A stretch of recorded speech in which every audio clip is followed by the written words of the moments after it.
सभी के मुख पर आपका इनाम, आप ही के द्वारा स्थापित होने वाले सुराज्य की बात है। और महर्षि मुग्दल ने भी तो यही कहा कि इस समस्त राष्ट्र में सुराज्य आप ही स्थापित करेंगे। किंतु ये सुराज्य है क्या? माना कि वानर हूं, लेकिन किष्किंधा का राजा भी तो हूं। कल उठ के ये सारा भार अंगद को ही तो संभालना है मेरे बाद। जानना चाहता कि सुराज्य है क्या? अर्थ बताइए प्रभु। हाँ प्रभु, अर्थ बताइए।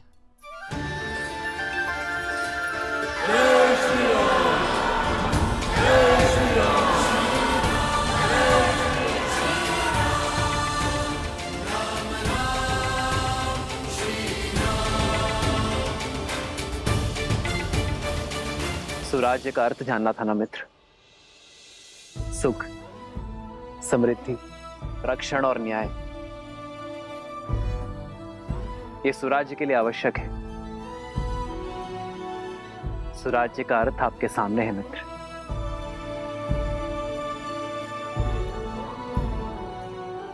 प्रजा के मुख पर जब खुशी हो, क्या वही स्वराज्य कहलाता है?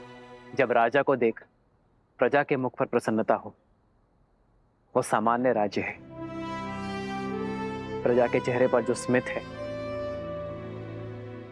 वो एक सुखद बदलाव और समृद्ध भविष्य की अपेक्षा है। प्रजा को आशा होती है कि राजा उनके दुख सुनेगा, उनकी पीड़ा हरेगा। पर सुराज्य वो जब प्रजा को देख राजा के मुख पर प्रसन्नता हो, राजा को संतुष्टि हो कि वो अपनी प्रजा की अपेक्षाओं को पूर्ण कर पाया है। जब राजा को यह विश्वास हो कि वो अपनी प्रजा के जीवन में बदलाव लाने में सक्षम है, वो है सुराज्य। प्रजा को देख एक राजा तब मुस्कुराता है जब वो जानता है कि ना राजा के मन में कोई प्रश्न है, ना ग्लानि है, ना पीड़ा है, और ना ही उसके प्रजा के मन में। आज मेरी प्रजा के मुख पर स्मित है। मैं अपनी प्रजा की अपेक्षाओं को पूर्ण कर सुराज्य को अवध में लाना चाहता हूं मित्र। और जब यह क्षण आएगा,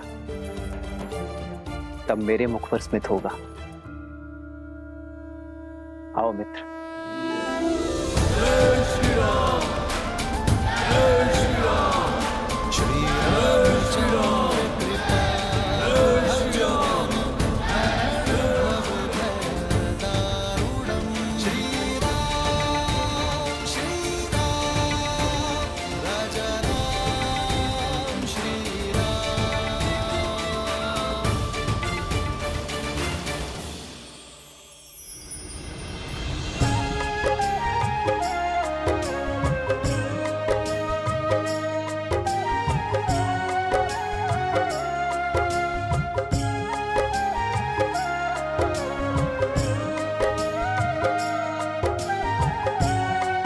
सीता दीदी, हमारे पग को कष्ट ना हो, इसलिए ये सारा प्रयास हनुमान जी हमारे लिए कर रहे हैं।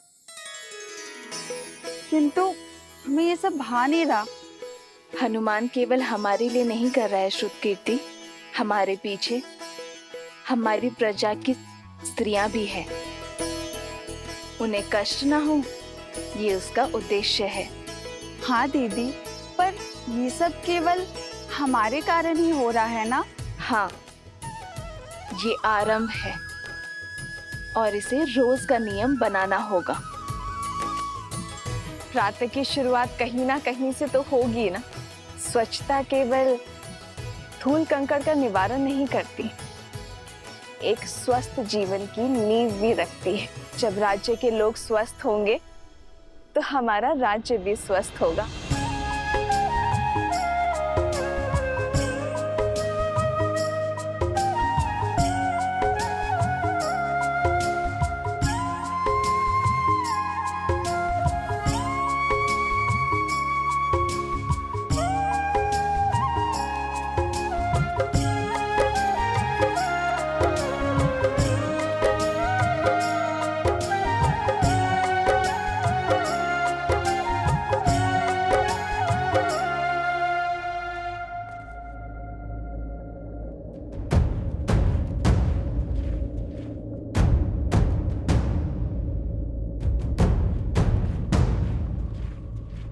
जिस दिन का स्वप्न मैं वर्षों से देख रहा था, वो दिन भव्य और गरिमापूर्ण होगा। इसमें कोई बाधा नहीं आएगी। मित्र, आपके राज्य अभिषेक की पावन घड़ी, उसमें सेना का नियोजन, क्या आपकी प्रजा के मन में भय का निर्माण नहीं होगा कि होने वाले राजा अपने राज्य अभिषेक से पहले सुरक्षा का प्रबंध कर रहे हैं कि कुछ अघटित ना हो? प्रजा और राज्य का रक्षण एक राजा का प्रथम कर्तव्य होता है मित्र। राज्य की सुरक्षा केवल आक्रमण के बाद ही नहीं, उसके पूर्व से करनी होती है। राज्य की सेना एक अन्यायी शासक के राज्य में प्रजा के मन में भय उत्पन्न करती है, तो वही राज्य की सेना एक न्यायपूर्वक शासक के राज्य में प्रजा को धैर्य, आत्मविश्वास और सुख की निद्रा देती है। सुराज्य के लिए राज्य और प्रजा की रक्षा हेतु सतर्क रहना अति आवश्यक है मित्र। जब प्रजा के मन में रक्षण का भय ना हो, तो प्रत्येक व्यक्ति अपने कार्य का निर्वहन अधिक कार्यक्षमता के साथ करेगा। इससे राज्य सुख और समृद्धि के मार्ग पर चलेगा मित्र।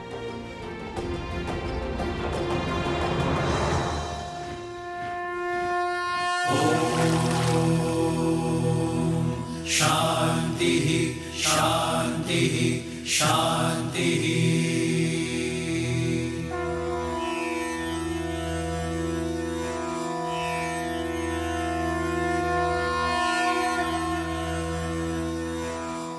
हे सूर्यदेव, रघुवंश की कुल वधु की आराधना और आभार स्वीकार करें। हे छठी मैया, ये समस्त राज्य हमारी संतान है, इनका भविष्य सुखमय और समृद्ध बनाइए। अपने तेज से हम सबके जीवन में सुख और समृद्धि का प्रकाश फैलाइए।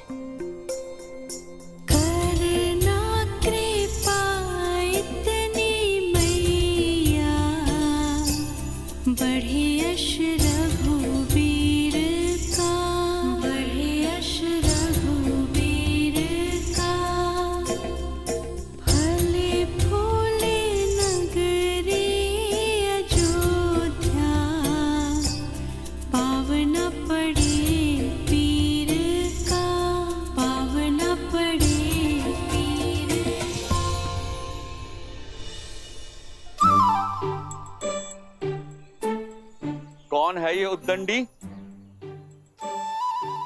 कहां छुपे हो? बाहर निकलो।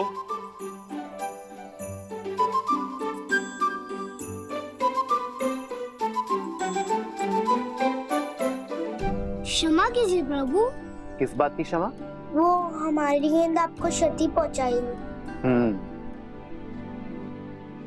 इसका दंड तो अवश्य मिलेगा, किंतु दंड से पहले एक बात जानना आवश्यक है कि किसी भी क्रीड़ा में ये विशेष ध्यान रखा जाए कि किसी को हानि ना हो, किसी को क्षति ना पहुंचे। जी प्रभु, हम दंड के लिए तैयार हैं। पहले वचन दो कि इस बात का ध्यान रखोगे। हम वचन देते हैं, अवश्य ध्यान रखेंगे। तो अब दंड के लिए सज्ज हो जाओ। अपना हाथ आगे करो।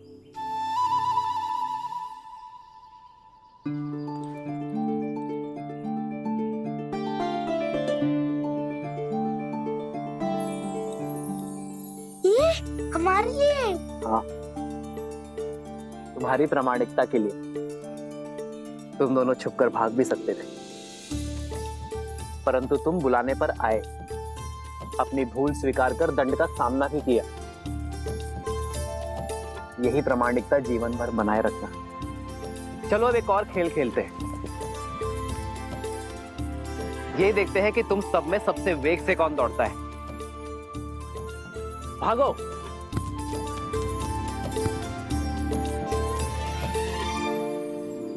मित्र, राजा का धर्म तो सेवा है। आपने जो इनको ये धन दिया, ये ना लगे कि आप अपने धन का प्रदर्शन कर रहे हैं। जब राजा अपने स्वर्ण और रत्न का प्रदर्शन करता है, तब प्रजा का राज्य के प्रति शक्ति और सामर्थ्य बढ़ता है मित्र। एक राजा के लिए रत्न प्रदर्शन जितना आवश्यक है, उतना ही घातक धन का मोह है। जब राजा अपनी संपत्ति को लेकर निर्मोही होगा,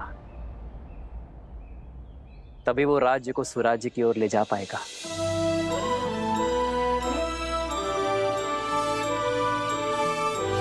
राजा की संपत्ति पर प्रजा का गर्व और राजा के लिए भार हो, यही सुराज्य का सार है। जब राजा अपनी संपत्ति पर गर्व ना करे और उसे अपने कार्यों में प्रयोग करे, तभी राज्य सही अर्थ में सुराज्य होता है। अति सुंदर। आपके विचारों ने हमारे विवेक को झंझोड़ दिया है। आपके ही मार्गदर्शन से अब से किष्किंधा में भी सुराज्य होगा, राम राज्य का परचम लहराएगा। जय श्री राम।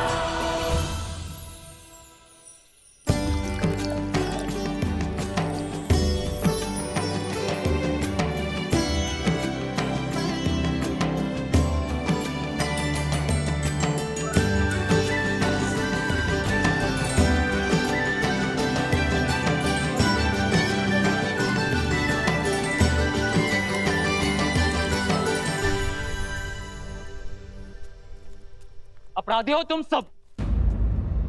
कैसा अपराध? क्या अपराध किया है हमने? अद्भुत। पहले चोरी, ऊपर से सीना चोरी। पहले हमारे जीविका के साधन की चोरी की इन ब्राह्मणों ने, और अब तुम वैद्य हो। तुम मेरी पत्नी के उपचार और चिकित्सा के लिए मुझसे धन मांग रहे हो, उसकी प्राण बचाने के बजाय। मैं ब्राह्मण हूँ, चोरी जैसा शब्द मैं सोच भी नहीं सकता। और ये लकड़ियां यज्ञ के लिए है। ये मेरी जीविका और मेरा धर्म है। हाँ, और औषधियां मेरी जीविका हैं। यदि मैं अपनी औषधियां बिना मोल के दे दूं, तो मेरा परिवार कैसे चलेगा? मित्र, ये तीनों ही अपनी जगह सही।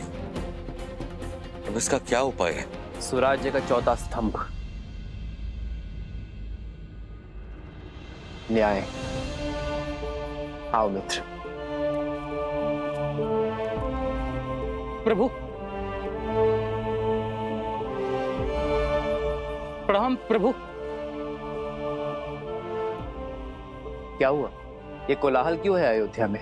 कोई बात नहीं रघुनंदन, हम तो बस ऐसे। प्रजा का राजा से समस्या छुपाना राजा की हार और राज्य के पतन का सूचक है।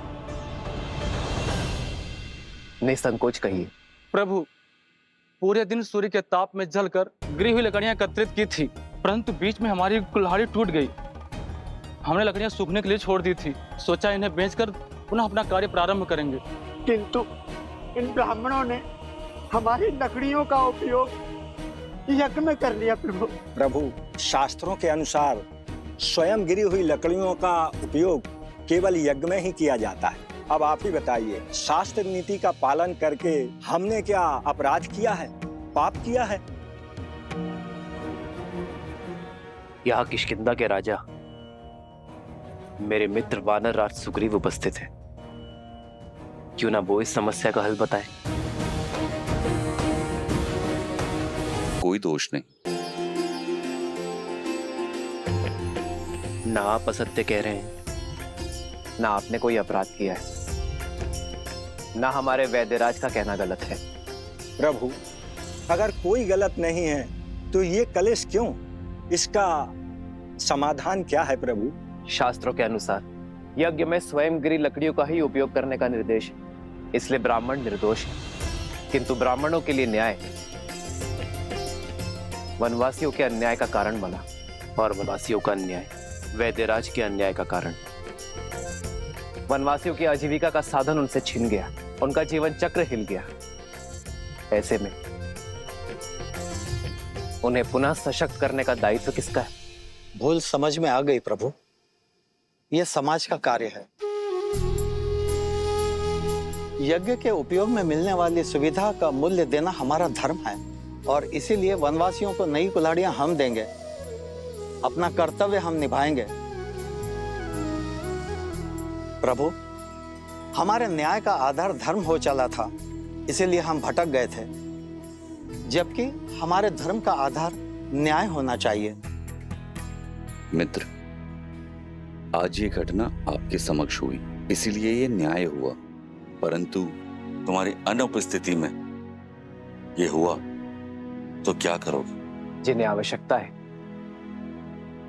पहले उनकी सहायता करेंगे मित्र। आप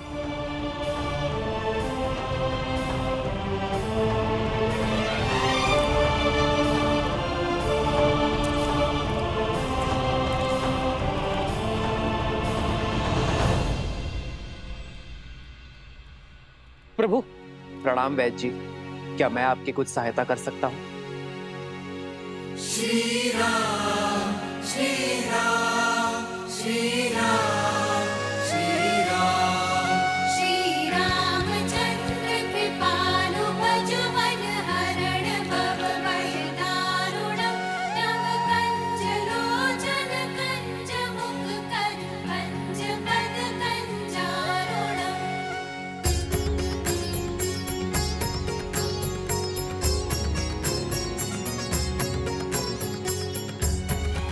मृत्यु अवश्य ही परमात्मा के हाथ में है, किंतु जब किसी की मृत्यु को अंतिम क्षण तक टालने के लिए पूरा परिवार अपितु पूरा समाज जुट जाए, तब बनता है सच्चा और आदर्श राज्य। जब किसी के दुख के क्षण में ना कोई ऊंच नीच, ना कोई जात पात का विचार आए, वो कहलाता है स्वराज्य। जब राजा अपनी प्रजा के लिए उससे अधिक कर जाए, जिसमें वो सक्षम है, तब बनता है स्वराज्य।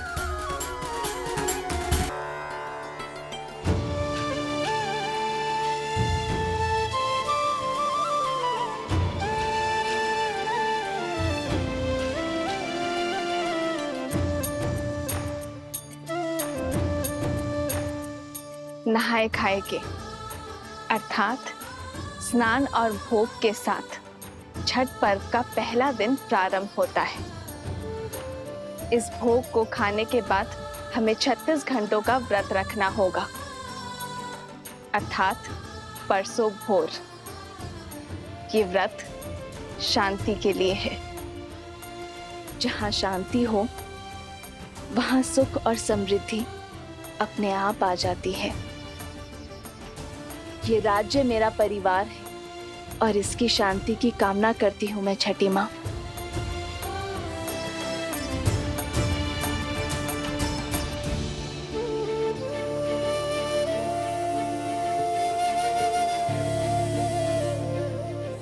वहां प्रभु श्री राम और यहाँ माता सीता संसार को जीवन जीने का पाठ सिखा रहे हैं।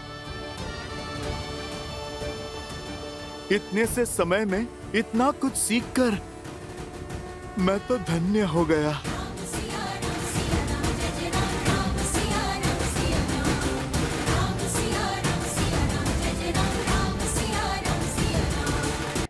और राज्य कार्यभार समाज व्यवस्था पर चलता है। जीव, अन्न, पानी और आरोग्य, ये किसी भी व्यवस्था के मूलाधार है।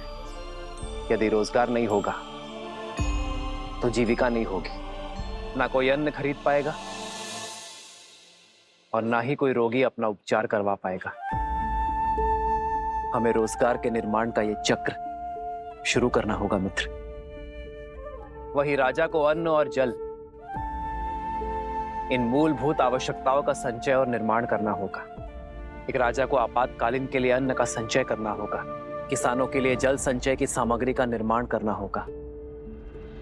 और रही बात आरोग्य की, तो अपने राज्य में स्वच्छता की नींव रखना, अपनी प्रजा को निरोगी बनाना और आरोग्य केंद्र का निर्माण करना हमारा धर्म यही कर्म करने की बात करता है मित्र। जहां न्याय धर्म का आधार हो वो सामान्य राज्य है, किंतु जहां धर्म का आधार न्याय हो वो सुराज्य है। मित्र, आप धन्य हैं। अब चले मित्र, छठ पर्व में सूर्य को अर्घ देने का समय हो गया है। जैसी आपकी आज्ञा।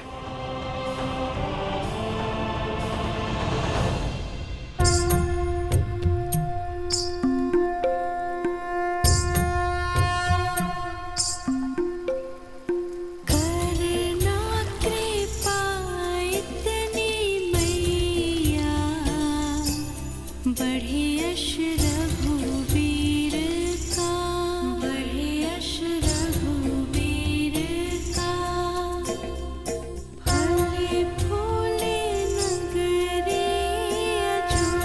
मेरे श्री राम सदा सदा के लिए अयोध्या के होने जा रहे हैं। राज्याभिषेक के इस शुभ दिन पर उन्हें आशीर्वाद दीजिएगा छठी मैया।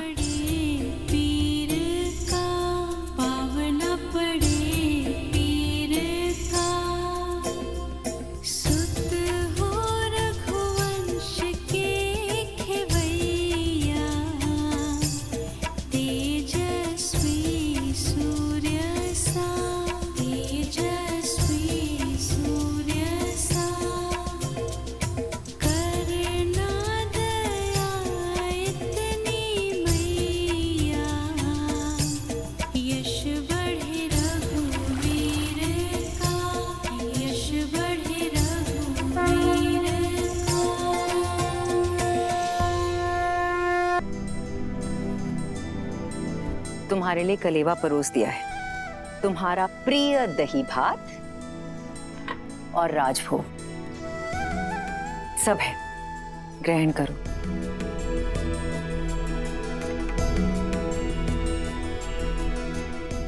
माँ, सीता का है, भोर की पूजा समाप्त नहीं हुई। रघुकुल की चारों पुत्र वधु भोर से ही तट पे हैं। महर्षि मुद्गल के कहे अनुसार छठी मैया की पूजा कर रही है।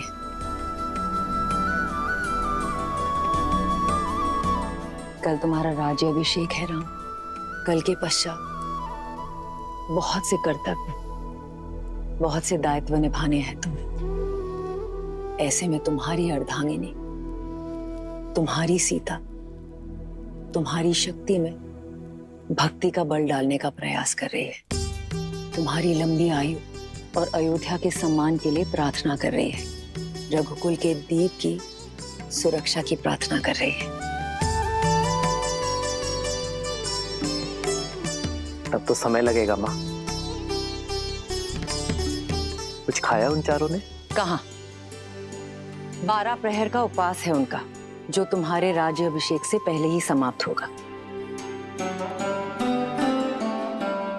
परिवार में पुरुष चाहे सफलता के जिस भी शिखर पर पहुंच जाए, उसका आधार, उसकी धरा एक स्त्री ही होती है। और मां, घर की उन्नति में पति पत्नी दोनों ही भागी होते हैं ना, तो व्रत केवल स्त्री ही क्यों रखे? मैं भी सीता के लिए व्रत रखूंगा। राम सिया राम सिया राम सिया राम, राम सिया राम सिया राम। और मेरा ये व्रत सीता के प्रति मेरे प्रेम और सम्मान का प्रतीक होगा। हाँ, मेरा राम जितना प्यारा पुत्र है, उतना ही उत्तरदायी पति भी है। राम सिया राम सिया राम सिया राम, राम सिया राम सिया राम। प्रणाम ऋषिवर। कल सुबह सूर्य की पहली किरण के साथ ही श्री राम का राज्याभिषेक होगा और श्री राम जैसा धर्मात्मा राजा पाकर ये धरा धन्य हो जाएगी।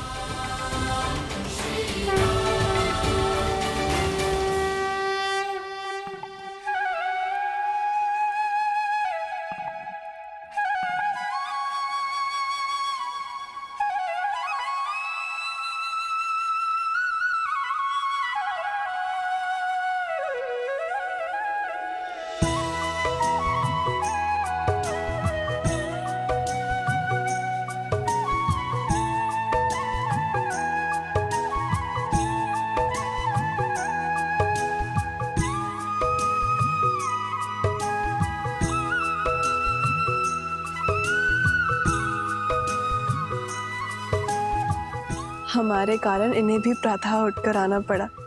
बेचारे, लगता है अभी भी मीठी निद्रा के स्वप्न देख रहे हैं।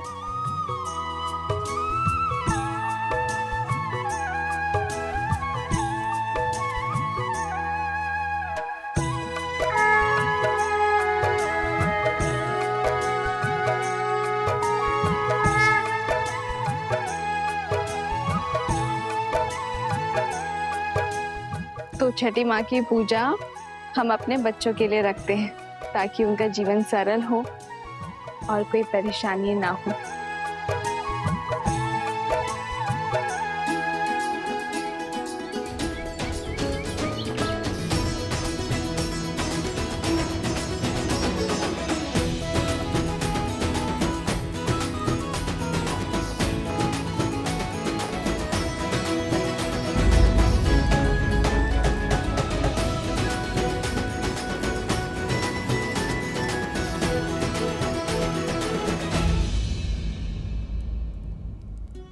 पिछले 14 वर्ष से हमें जिस दिन का इंतजार था, तुम उसका भाग नहीं बनना चाहती हो। हमारा राम राजा बनने वाला है। चलो के कई, ये समय बीती बातों का शोक मनाने का नहीं, आने वाली घड़ी के सुख में रंगने का है। आपको मुझ पर क्रोध नहीं आता? इस समय भी आप मुझे अपना दोषी नहीं मानती? कैकेयी दीदी, वनवास में जाने से पूर्व स्वयं राम ने तुम्हें क्षमा कर दिया था और हमने भी आपको क्षमा कर दिया था। मुझे राम के प्रति तुम्हारे प्रेम में ना पहले कोई संदेह था ना है। मुझे ज्ञात होता कि समस्त भूमि के राजाओं से मेरा राम राजधर्म सीखेगा, ज्ञान प्राप्त करेगा, तो वनवास का ये वचन पहले मैं मांग लेती। दीवे, आपके भीतर ममता ही नहीं, बुद्धि माता का सागर बहता है। धन्यवाद दीदी। तो दीदी, तनिक आप भी इस ज्ञान की गंगा में गोता लगा लीजिए। भूल का भार छोड़िए और पुत्र के राजाभिषेक में चलिए। सियावर रामचंद्र की, सियावर रामचंद्र की, सियावर रामचंद्र की, सियावर रामचंद्र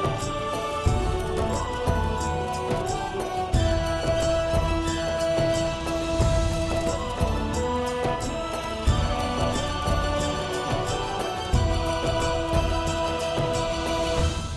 सियावर रामचंद्र की, सियावर रामचंद्र की, सियावर रामचंद्र की, सियावर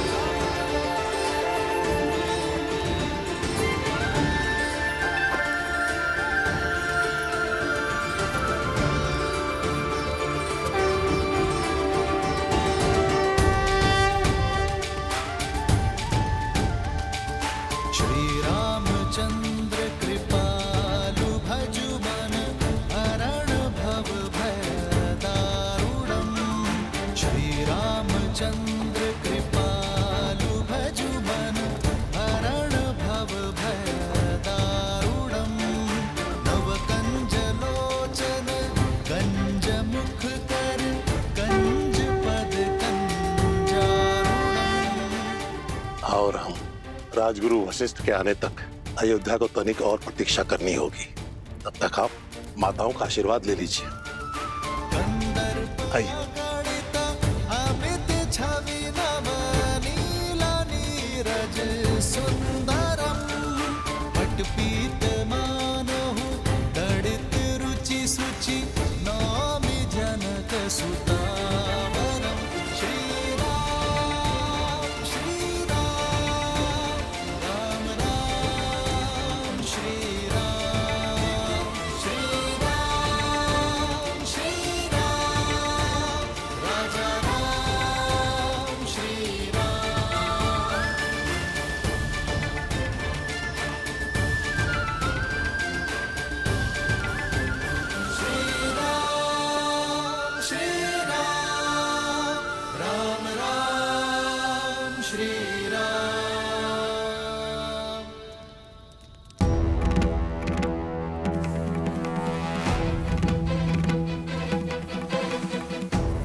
महर्षि पराशर, नक्षत्रों से उलझने के लिए अभी बहुत समय है। राज्याभिषेक में आपकी प्रतीक्षा हो रही है ऋषिवर।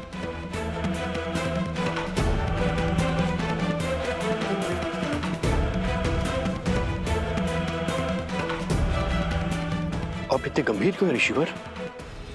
क्योंकि ग्रहों के संकेत ठीक नहीं है। जब किसी के भाग्य में राहु की छाया पड़ जाती है तो असुरी माया कोई ना कोई कष्ट जरूर देके जाती है। मुझे राम पर विश्वास है। यदि भाग्य में संघर्षों का भंवर है तो वो भी स्वीकार है, और मुझे विश्वास है कि अयोध्या के नए राजा इस भंवर से भी अवश्य पार होंगे।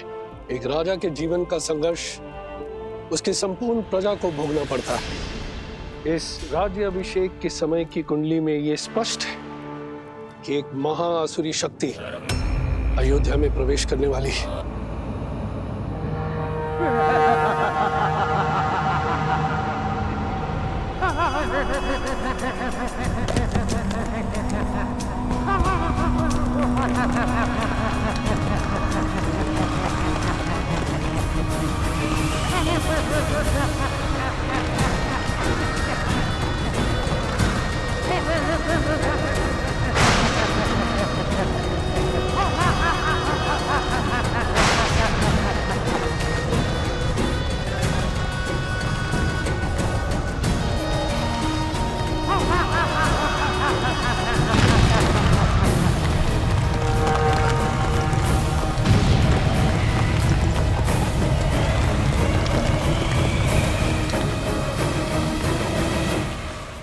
देवता सदा अयोध्या के आगे ढाल बनकर खड़े होते आए हैं ऋषिवर।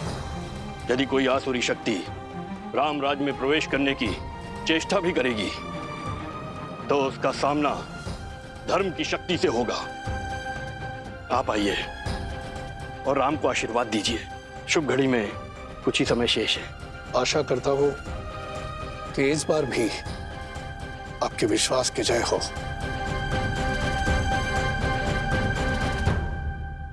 आइए, चलिए।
अरे जल्दी चलो, आज अभिषेक का समय हो गया है।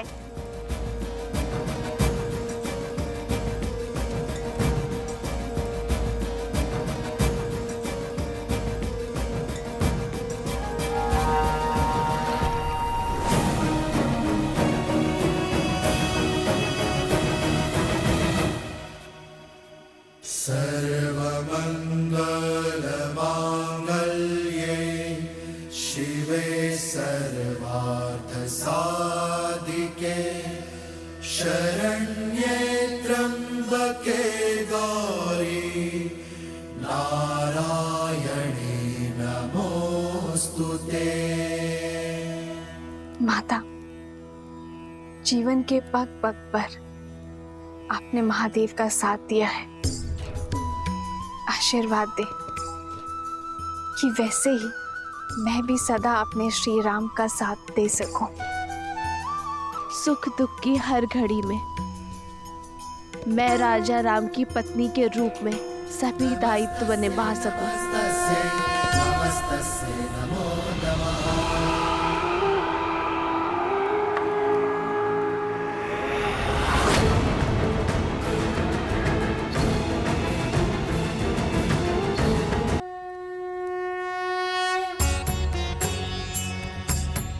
राज्याभिषेक न केवल एक रीति है, बल्कि होने वाले राजा के पवित्र उत्तरदायित्वों के लिए पवित्र प्रारंभ है। रीति अनुसार मंगल बेला में सर्वप्रथम श्री रामचंद्र जी की देह को तेल, विविध औषधियों के मर्दन से शुद्ध किया जाएगा। पृथ्वी, जल, अग्नि, वायु, इन 4 तत्वों के साथ आकाश तत्व के जुड़ने से इस तन का निर्माण होता है और इसमें सबसे अधिक रोग उत्पन्न होते हैं वायु तत्व के कारण।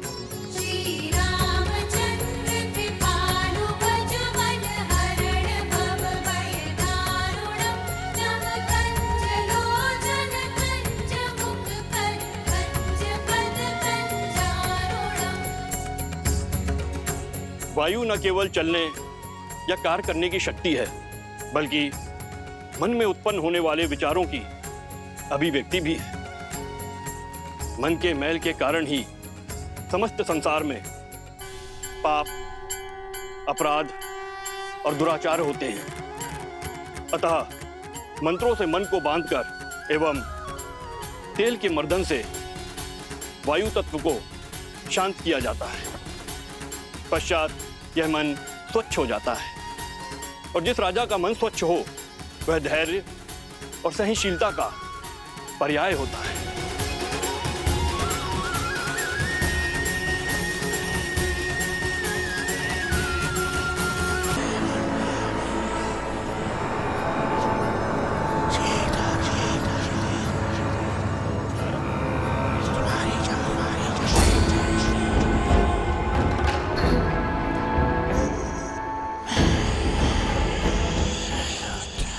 ना जाने कौन बड़बड़ाया जा रहा है, कानों में विचित्र स्वर आ रहा है, ना ही कुछ समझ में आ रहा है और ना ही कोई दिखाई दे रहा है। जाने कौन है जो पूजा भी नहीं करने दे रहा है।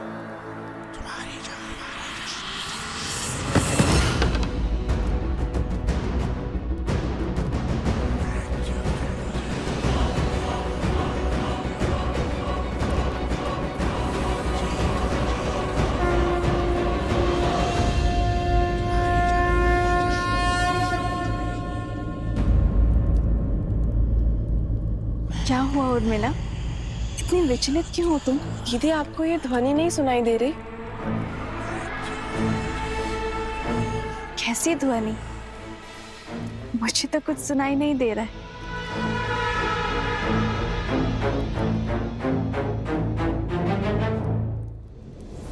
क्या ऐसे मेरी शक्ति, मेरी उपस्थिति का आभास तक नहीं है? क्या कोई हो सकता है इस संसार में जो सहस्त्र मुख रावण की शक्तियों से प्रभावित ही न हो?